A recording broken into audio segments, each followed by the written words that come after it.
गुरवे गौरचन्द्राय राधिकाय तदालये कृष्णाय कृष्णभक्ताय तद्भक्ताय नमो नमः। कृपया क्षमतामपराधिजनं खलु सायुतसक्तसुदीननरं सुपथे परिचालय सर्वदिनं प्रणमामि च माधवदेवपदम्।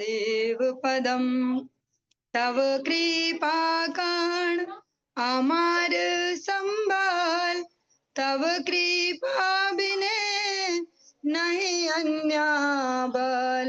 कृपा कर प्रभु दिया चिद बल दास तो मां प्रणमाय दास तो मां प्रणमाय। सर्वप्रथम भगवान के अभिन्न प्रकाश विग्रह श्री गुरुपाद पद्म पूज्य पात्र दंडी स्वामी अष्टोत्तर सत श्रीमद भक्ति प्रसाद विष्णु गोस्वामी गुरुदेव महाराज के पावन श्री चरण कमलों में असंख्य कोटि दंडवत ज्ञापित करते हुए उनकी अहेतु की कृपा प्रार्थना करती हूँ। वे अपनी कृपा वर्षण करें जिससे निज कर्ता अभिमान भाव को छोड़कर एकमात्र उनकी वाणी के वाहक के रूप में अपना परिचय दे सकूं। परम गुरुदेव नित्य लीला पृष्ठों विष्णुवास श्रीमद भक्ति दयित माधव गोस्वामी महाराज परमेष्ठि गुरुदेव जगत गुरु भक्ति सिद्धांत सरस्वती गोस्वामी ठाकुर प्रभुपाद व समस्त गुरु परंपरा जयुक्त हों। तपार्षद श्रीमन नित्यानंद प्रभु श्री गौर हरि वृंदावन बिहारी श्राधा गोपीनाथ भगवान जयुक्त हों। हम सभी पर अपनी कृपा वर्षण करें जिससे भगवान के पवित्र नाम और हरि गुरु वैष्णव सेवा में हम सभी की रुचि उत्पन्न हो सके। इस मंगलमयी सेवाओं के द्वारा हमारी मति स्निग्ध हो सके। इस सायकालीन कक्षा में हम श्रवण कर रहे हैं वृंदावन दास ठाकुर कृत श्री चैतन्य भागवतम और इसमें हम आदि खंड के तृतीय अध्याय में आज श्रवण करेंगे 21वीं प्यार से। अनंत ब्रह्मांडे कीर्ति गायव इहान आविप्र ऐसी सुरे करीब प्रणाम। अनंत ब्रह्मांडों में इनकी कीर्ति का गान होगा। सर्व वर्णाश्रमी इन शिशु को प्रणाम करेंगे।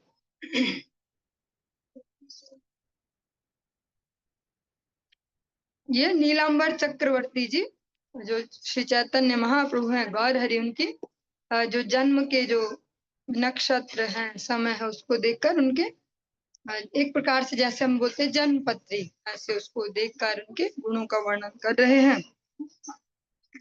भागवत धर्ममय इहान शरीर देव द्विज गुरु पितृ मातृ भक्त धीर। इनका शरीर भागवत धर्ममय है। यह देव ब्राह्मण गुरु पिता और माता का धीर भक्त होगा। धीर विष्णु येन अवतरी लव यायेन धर्म से मत ए शिशु करिवे सर्व कर्म। जिस प्रकार से श्री विष्णु भगवान अवतीर्ण होकर आचरण द्वारा धर्म स्थापन करते हैं यह बालक भी उसी प्रकार समस्त कर्म करेगा। केवल बोलकर नहीं अपने आचरण द्वारा। भगवान श्री राम जब आते हैं अपने आचरण द्वारा, भगवान श्री कृष्ण जब आते हैं अपनी लीलाओं के द्वारा अपने आचरण के द्वारा स्थापित करते हैं कैसे पुत्र के कर्तव्य होने चाहिए, कैसे गृहस्थ धर्म प्रकार से। ये शिशु भी इसी प्रकार से अपने आचरण से स्थापन करेगा धर्म को। लग्ने यत कहे शुभ लक्षण इहान कार्य शक्ति आचेता करिते व्याख्यान। लग्न में इनके जितने शुभ लक्षण कहे गए हैं उनको वर्णन करने की किसमें सामर्थ्य है। नीलांबर चक्रवर्ती जी अपनी असमर्थता दिखाते हैं कि मैं वर्णन नहीं कर सकता पूरे के पूरे जितने इनके ये गुण हैं। धन्य तुम्हें मिश्र पुरंदर भाग्यवान यार ए नंदन तारे रहो को प्रणाम। हे भाग्यवान श्री जगन्नाथ मिश्र जो पुरंदर जो मिश्र पुरंदर मिन जो मिश्र आपका जो ये कुल है इसमें आप सिंह जैसे हैं पुरंदर। आप धन्य है जिनका ऐसा पुत्र है। आपको मेरा प्रणाम है। सामान्य जगत में भी अगर किसी को हम ऐसे सुलक्षणों से युक्त देखते हैं तो एक नॉर्मल रिएक्शन देते हैं कि धन्य इनके माता पिता, ऐसे पुत्र को, ऐसे पुत्री को जन्म दिया। तो स्वयं श्री भगवान के जो माता पिता होने का जिनको सौभाग्य मिला, नीलांबर चक्रवर्ती जिनके भाग्य की सराहना करते हैं।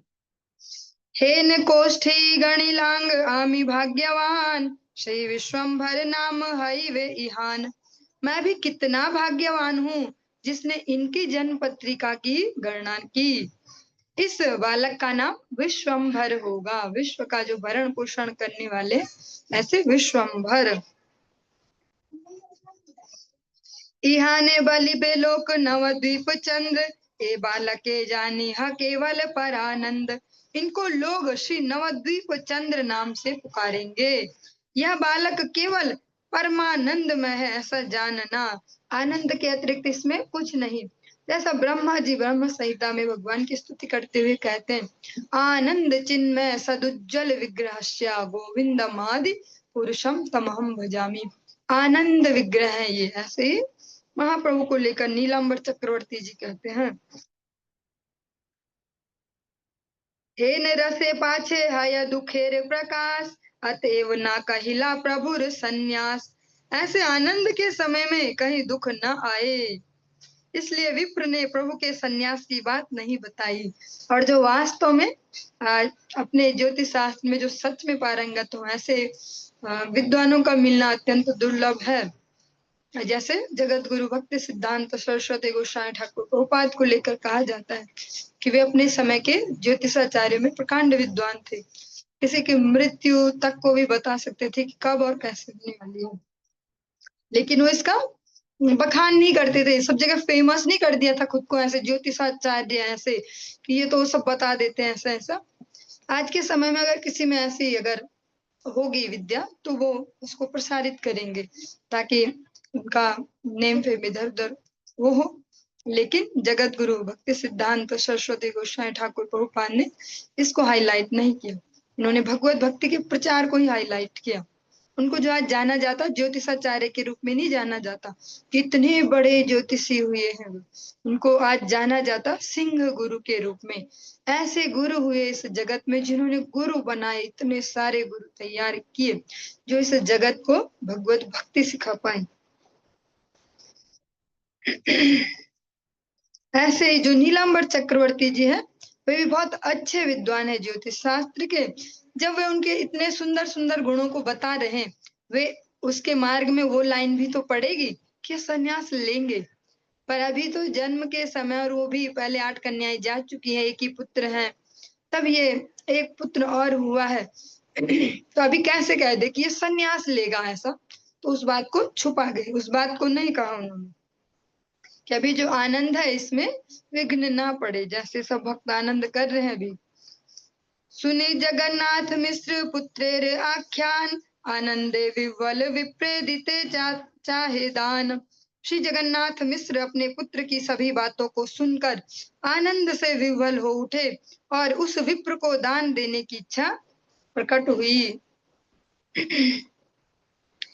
किछु नाही सुदरिद्र तथापि आनंद,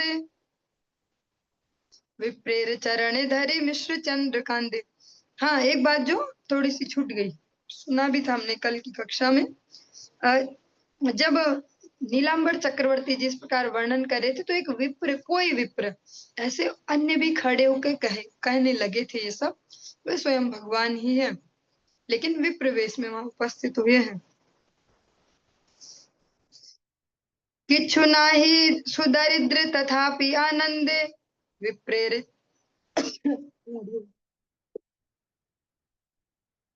विप्रेर चरण धरे मिश्र चंद्र कांदे। परंतु अत्यंत दरिद्र होने के कारण घर में कुछ नहीं है, तब भी आनंद से मग्न होकर मिश्र चंद्र विप्र के चरण पकड़कर रोने लगे। धन इतना ज्यादा नहीं है घर में कि उनको कुछ धन पदार्थ ऐसे दे पाए, तो केवल मात्र प्रेम से उनके चरण पकड़ लिए, अपना प्रेम अपना सम्मान प्रदर्शित करने के लिए। सेहा विप्र कांदे जगन्नाथ पाए धरी, आनंदे सकल लोक बल हरि हरि। वे विप्र भी श्री जगन्नाथ मिश्र के चरण पकड़कर रोने लगे यह दृश्य देखकर सब लोग आनंद से हरि हरि ध्वनि करने लगे। जब जगन्नाथ मिश्र जी ने ब्राह्मण के पैर पकड़े तो वो उल्टा उनके पैर पकड़ने लगे और क्रंदन करने लगे। सब लोग देखकर हरि हरि, जैसा हम कभी भी कुछ होता है ऐसे बोलते हैं हरि बोल हरि बोल, सब लोग ऐसे ही ध्वनि करने लगे। दिव्य कोष्ठी सुनयत बांधव सकल, जय जय दिया सबे करे न मंगल। श्री गौर सुंदर की दिव्य जन्म कुंडली को सुनकर सभी बंधु बांधव आनंद से जय जयकार करने और मंगल मनाने लगे। तत्क्षणे आइल सकल वाद्यकार, मृदंग सानाई वंशी बाजाए अपार। उसी समय सब बाजे बजाने वाले आ पहुंचे। वे मृदंग, सहनाई और वंशी आदि अनेक बाजे बजाने लगे। देव स्त्रिये नर स्त्रिये ना पारिचिनिते, देवे नरे एकत्र हैल भाल मते। कोई भी देव स्त्रियां हैं जो तथा नर स्त्रियां उनको पहचान नहीं पा रहा था। देवता और मनुष्य एक साथ मिलकर भली प्रकार से मंगल मना रहे थे। देवलोक की भी जो नारियां भी और इस धरती की भी जो नारियां, सब मिक्स होकर भगवान का वहां एक साथ मिलजुल कर भगवान के इस मंगल उत्सव को मना रहे हैं। उनमें कुछ भेद पता नहीं चल रहा, कौन देव नारियां हैं कौन इस जगत की नारियां। देव माता सव्य हाथे धान्य दूरवा लैया, हासी देन प्रभु सिरे चिरायु बलिया। देव माता अदिति दाहिने हाथ में धान और दूरवा लेकर चिरायु रहो कहकर हंसती हुई प्रभु के सिर पर रखती थी। चिरकाल पृथ्वी ते करह प्रकाश, अतएव चिरायु बलिया हेलहास। देव माता अदिति के मन का भाव यह है कि आप चिरकाल तक पृथ्वी पर लीला करें, इसलिए चिरायु कहकर हंसती हैं। अपूर्व सुंदरी सब सची देवी देखे, वार्ता जिज्ञासिते कारो न आई से मुखे। श्री सची देवी उन अपूर्व सुंदरियों को देख रही थी, परंतु उनका परिचय पूछने की बात उनके एवं अन्य किसी के मुख पर नहीं आ रही थी। सची मैया भी देख तो रही है, लग भी रहा कि अननोन से है ये कुछ जो माता जी हैं ये, पर मन में ऐसा कुछ प्रश्न ही नहीं उठता, शंका ही नहीं आ रही कि पूछे तो आप हो कौन, हाँ कहाँ से आए आप लोग, ऐसा। सचिर चरण धूलि लय देवी गान, आनंदे सचिर मुखे न आई से वचन। देवियां श्री सची मैया की चरण धूलि मस्तक पर धारण कर रही थी, किंतु आनंद में विभोर श्री सची देवी के मुख से कुछ भी वचन नहीं निकल रहा था। कि वह आनंद हाइल से जगन्नाथ घरे, वे देते अनंते ताहा वर्णिते ना पारे। लोक देखे सची गृहे सर्व नदी आए, ये आनंद हाइल ताहा कहन ना आए। श्री जगन्नाथ मिश्र के घर उस समय क्या अपूर्व आनंद हो रहा था, जिसका श्री शेष जी एवं वेद भी वर्णन नहीं कर पा रहे थे। केवल सच्ची के घर में ही नहीं, समस्त नवद्वीप में आनंद हो रहा था, उसका वर्णन नहीं किया जा सकता। की नगरे किवा घरे किवा गंगा तीरे, निरावधि सर्वलोक हरि ध्वनि करे। क्या नगर क्या घर क्या गंगा किनारे, सर्वत्र ही सब लोग निरंतर हरि बोल की ध्वनि कर रहे थे। जन्म यात्रा महोत्सव निशाया ग्रहणे, आनंदे करे न के हम मर्म नहीं जाने। सभी लोग ग्रहण की रात्रि में प्रभु की जन्म यात्रा का महोत्सव आनंद से मना रहे थे, परंतु कोई इसका मर्म नहीं जानता था। चैतन्य जन्म यात्रा फाल्गुनी पूर्णिमा, ब्रह्मा आदि ए तिथि रे करे आराधना। श्री चैतन्य देव का जन्मोत्सव फाल्गुनी पूर्णिमा तिथि की ब्रह्मादि भी आराधना करते हैं। परम पवित्र तिथि भक्ति स्वरूपिणी, यहाँ अवतीर्ण हाइले न द्विजमणि। जिस तिथि में द्विजमणि श्री गौर चंद्र अवतीर्ण हुए, वह तिथि परम पवित्र एवं भक्ति स्वरूपिणी है। द्विजमणि भगवान अभी ब्राह्मण कुल में यहाँ पर लीला कर रहे हैं, इसलिए द्विजमणि। नित्यानंद जन्म माघी शुक्ला त्रयोदशी, गौर चंद्र प्रकाश फाल्गुनी पौर्णमासी। श्री नित्यानंद जी की जन्म तिथि माघी शुक्ला त्रयोदशी है और श्री गौरचंद्र की जन्म तिथि फाल्गुनी पूर्णिमा है। सर्व यात्रा मंगल ए दुई पुण्य तिथि सर्व शुभ लग्न अधिष्ठान है तिथि। ये दोनों पुण्य तिथियां सर्व यात्रा में मंगल स्वरूपिणी है और इनमें सर्व शुभ लग्नों का अधिष्ठान विद्यमान है। एते के ए दुई तिथि करे न सेवन कृष्ण भक्ति हय खंडे अविद्या बंधन। अतएव इन दोनों तिथियों का सेवन करने से कृष्ण भक्ति प्राप्त होती है और अविद्या बंधन समाप्त हो जाते हैं। जो नित्यानंद त्रयोदशी और फाल्गुनी पूर्णिमा, ये दोनों को ही जैसे जन्माष्टमी या बलदेव पूर्णिमा हम मनाते हैं, ऐसे दोनों का पालन अवश्य में करना चाहिए भक्तों को। ऐसा हम देखते भी हैं गुरु वैष्णव के द्वारा, क्योंकि हम लोग जिस परिवेश से हैं, जैसे हमारी अभी तक की कंडीशनिंग है, तो एकादशी और जन्माष्टमी तो हमें लगता कुछ हो रहा है, अपन नित्यानंद त्रयोदशी इसमें क्या ऐसे कर सकते हैं, ना भी कर पाए ना, आज ऐसा वैसा या शाम को खा लें, ऐसा ऐसा कुछ चलता है। फाल्गुनी पूर्णिमा भी नए नए भक्तों में ज्यादा चलेगा, उन्हें पता नहीं होता, तो लगता है कि व्रत पे व्रत ही चलते जा रहे। अभी तो एकादशी गई, फिर नित्यानंद त्रयोदशी, इसमें शाम को खा सकते हैं क्या, या ना करे तो तबीयत खराब है ऐसा। पर लगभग 1-1.5 साल पहले जब श्री गुरुदेव ने यहीं पर जो माधव दास प्रभु जी, जिनको मुन्ना भैया कहते हैं ऐसे, उनके यहाँ जब कथा की, तो वहां उस तिथि में बहुत सारी तिथियां आई, पूरे एक सप्ताह में नित्यानंद त्रयोदशी तिथि भी आई। तो उसमें स्पष्ट देखा कि जो परिवारजन है वो एक कर्म कांड के हिसाब से जो भावना रहती है कि भाई फलार करेंगे दिन भर, रात को भोजन, तो उस दिन गुरुदेव ने बोला आज रात को भी नहीं देना इनको अन्न, जबकि बना हुआ भी था। फिर भी एक बार पूछने गई मैं खुद ही कि गुरुदेव उनके लिए तो बना है, तो ऐसा चला सकते हैं, ऐसा ही मैं भी इसी कैटेगरी में से हूँ कि ऐसे ही उनके लिए तो बना ही, उनको दे लें जो घर वाले हैं ऐसे ऐसे। तो गुरुदेव ने थोड़ी देर चुपचाप रह के फिर बोला कितने लोग हैं, उनका 20-25 लोग होंगे, देखो आलू बना लो। तो फिर सब कुछ ही बनाना पड़ा कि हलवा भी और आलू जो जो भी माँ, ऐसा भगवान का प्रसाद फलार। तो वो हमें लगता है अपने एंगल से कि यार नित्यानंद त्रयोदशी कोई बात नहीं ऐसे ऐसे, पर जो गुरु वैष्णव है जिन्होंने संपूर्ण जीवन भगवान को ही समर्पित किया है, जिनका ऐसा कुछ नहीं है कि ये कुछ टाइम का और उसके बाद फिर अपने कुएं में ही जाएंगे। जैसे हमारे लिए तो ये कि कुछ उत्सव चलते तो कुछ दिन के लिए भक्ति ऐसी हो जाती खूब जवान सी, उसके बाद अपने खड्डे में जाएंगे, उनकी तो निरंतर वैसी है। तो वो भी इन तिथियों को परम उल्लास से पूर्ण आदर के साथ निर्वाह करते हैं।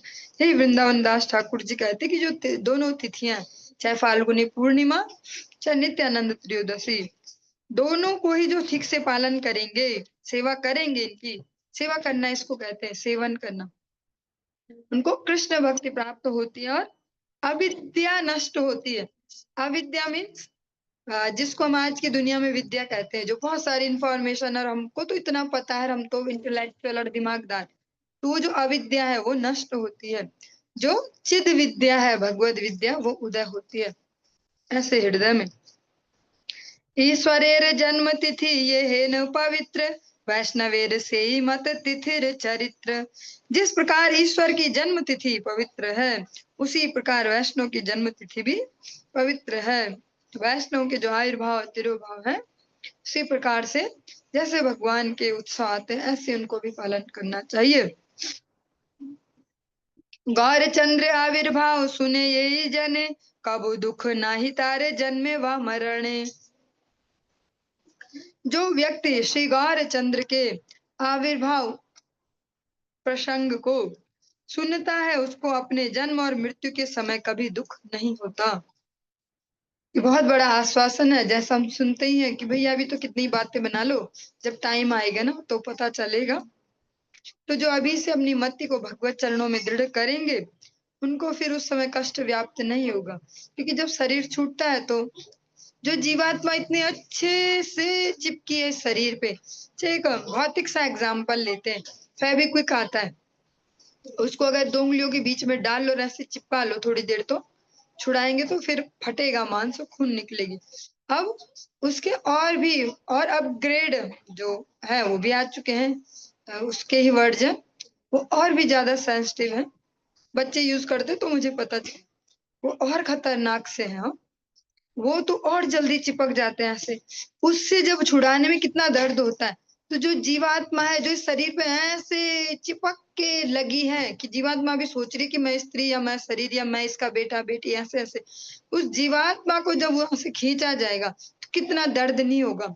शास्त्र स्पष्ट कहते कि हजारों बिच्छू एक साथ डस ले, ऐसा दर्द हो, ऐसा होता है। तो यही कहा गया कि जो भगवान के इस दिव्य जन्म के प्रसंग को श्रवण करता है और अगर ईमानदारी से मनन करे, चिंतन करे, भगवत महत्ता समझे, तो उसको फिर ये जन्म मृत्यु के कष्ट और अधिक व्याप्त नहीं होंगे। फिर इजीली शरीर में भगवत कृपा से अगर आना पड़े तो उसको भी इजीली, और जाना पड़े तो भी इजीली, उतना कष्टप्रद नहीं होगा उनका।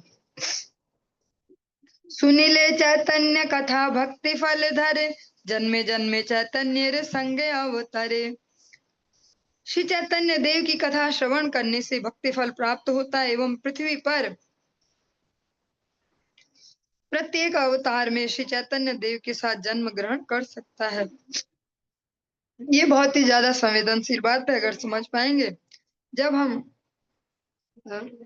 भगवान के जो जन्म कर्म चमे दिव्यम यो में वेति तत्वतः, भगवान अर्जुन से कहते हैं मेरे जन्म और कर्म सभी दिव्य हैं, इनको जो ठीक से समझ ले उसके पुनर्जन्म नहीं होते। यहाँ पर बहुत सुंदर आश्वासन दिया गया। भगवान जब आते हैं तो सपार्षद स्वीयाधाम सहावतारी। भगवान राम जब सेतु बंधन करते हैं, बंधन हो रहा था, तो छोटी सी गिलहरी भी वहां अपनी भूमिका निभाती है। जैसा हम सब सुनते ही है, गिलहरी पे ऐसे भगवान की उंगलियों के निशाने ने प्रेम से हाथ फेरा है सब। तो यहाँ से यहाँ पे आश्वासन प्राप्त हो रहा है, जो भगवान के इस जन्म प्रसंग को श्रवण करते हैं प्रेम भक्ति से, भगवान जब लीला करने आते हैं इस जगत में, ऐसी जीवात्माओं को भी अपने साथ सहभाग कराते हैं, किसी रूप में ही सही। भगवान अगर जहाँ लीला कर रहे, बड़े बड़े वैष्णव जन यथा ब्रह्मा जी भी मांगते हैं कि वृंदावन की मैं लता पता बन जाऊं। हाँ, यही यहाँ पर कहा जा रहा है कि उनको फिर भगवान की उस लीला में पार्टिसिपेट करने का सौभाग्य प्राप्त होता है। जो जन्म प्रसंग को सुन रहे हैं वे, चाहे उसमें लता बने, पता बने, कोई कीड़ा बने, मकोड़ा बने। जैसा कहते हैं कि भैया ब्रज की नालियों में ही सुंवारी बना दो, आप कोई कीड़ा ही बना दो, नालियों में असंख्य कीड़े रहते हैं, पर ब्रज का बना दो। मीन्स भगवान की लीला में कहीं ना कहीं हम भी कोई सेवा कर पाए। आदि खंड कथा बड़ सुनीते सुंदर, यही अवतीर्ण गौर चंद्र महेश्वर। आदि खंड की कथा सुनने में अत्यंत मधुर है। इसमें परमेश्वर श्री गौर चंद्र के अवतीर्ण होने का विषय वर्णित है। ये सब लीला रे कभू नाही परिच्छेद, आविर्भाव तिरोभाव मात्र कहे वेद। इन सब लीलाओं की कोई सीमा नहीं है, कोई बाउंडेशन नहीं है, कोई लिमिटेशन नहीं है कितने में बंध गई। केवल आविर्भाव मीन्स प्रकट होना, तिरोभाव प्रकट होना, इतना मात्र वेद में कहते हैं। चैतन्य कथार आदि अंत नाही देखी, ताहा न कृपाए ये बोला न ताहा लिखी। श्री चैतन्य चंद्र की कथा का आदि और अंत कुछ भी दिखलाई नहीं दे रहा। प्रभु अपनी कृपा शक्ति द्वारा जो बुलवाते हैं मैं वही लिख रहा हूँ। वृंदावन दास ठाकुर जी दैन्यता से ये उक्ति करते हैं कि मेरे बस में नहीं उनका आदि अंत देख पाना, बस भगवान जैसी प्रेरणा दे रहे हैं वैसा मैं लिखता जा रहा हूँ। और यही वैष्णव का प्रधान गुण है, कभी भी किसी कार्य का श्रेय नहीं लेते कि भैया मुझ में इतना दम है, मुझ में इतनी पांडित्य है, या इतना मेरे पे इतना दिमाग है, मैंने ऐसा किया। भगवत कृपा से हो पाया, गुरु वैष्णव कृपा से हो पाया, ऐसा अवश्य करते हैं।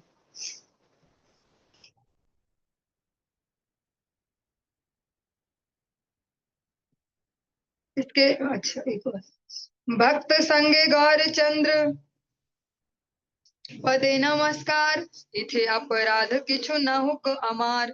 श्री कृष्ण चैतन्य नित्यानंद चांद जान, वृंदावन दास तछु पद युगे गान। मैं भक्तों के सहित श्री गौर चंद्र के चरणों में नमस्कार करता हूँ, ताकि इस लीला वर्णन में मेरा कोई अपराध न हो। श्री कृष्ण चैतन्य और श्री नित्यानंद चांद जिनके जीवन है, वे वृंदावन दास उनके युगल श्री चरणों में उनकी महिमा का गान करते हैं। व्यास देव के स्वयं अवतार श्री वृंदावन दास ठाकुर महाशय कहते हैं, मैं भक्तों के सहित भगवान की स्तुति करता हूँ ताकि कोई अपराध ना बन जाए मुझसे, कहीं गलती से कुछ मान कुछ ऐसा ना घुस जाए मेरे दिमाग में कि मैं इतना होशियार हूँ, मैं ऐसा करता हूँ। ये जो कर्ता अभिमान है कि भैया हमें शायद जान, हम इतना बढ़िया कीर्तन कर लेते, इतना बढ़िया कथा बोल लेते, ऐसी सेवा वैसी सेवा, वो ना आ पाए। इसलिए गुरु वैष्णव सहित भक्तों के सहित महाप्रभु की वंदना करता हूँ ताकि मेरा ईगो मैनेजमेंट हो पाए, क्योंकि स्वयं से तो नहीं हो पाएगा। जब हमसे बड़े श्रेष्ठ जन हम पर दया रखेंगे, अपना अनुशासन देते रहेंगे, तभी ईगो मैनेजमेंट हो पाएगा। वरना फूलने में कितनी देर लगेगी, भैया हमें तो बहुत अच्छे से आता कथा बोलना, हम बहुत बढ़िया संकीर्तन कर लेते, हम ऐसा, वो बहुत स्वाभाविक सा है ये अहंकार आना। पर गुरु वैष्णव को अगर उनके अनुगत्य में चलते रहेंगे तो उनकी कृपा से बचे रहेंगे इस सबसे। और ये हमारा जो आदि खंड है, इसका तृतीय अध्याय यहाँ पर संपूर्ण हुआ। और आज के इस चर्चा को यहीं पे विश्राम देंगे, आगे हम कल श्रवण करेंगे।